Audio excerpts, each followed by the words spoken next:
Customer का complain था noise का, तो मैंने ट्रायल मारा पहला, तो प्रॉब्लम क्या मिला, कड़क कड़क आवाज़ आ रहा था। तो सस्पेंशन में बहुत सा पार्ट होता है, जिसमें से एक पार्ट लिंक रॉड होता है, तो उसका प्रॉब्लम था। उसको नया डाला, तो अभी देख सकते हैं मेरा नॉइस एकदम स्मूथ हो गया। अभी रफ रोड में चला रहा हूँ मैं, कुछ भी आवाज़ नहीं आ रहा है एकदम।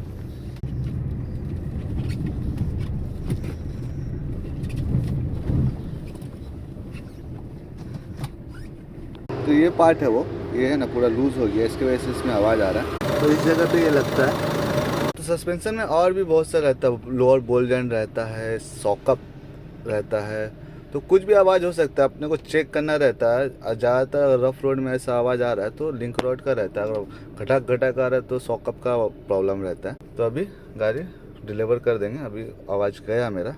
तो ऐसे वीडियो देखने के लिए चैनल को लाइक एंड सब्सक्राइब करते जाए।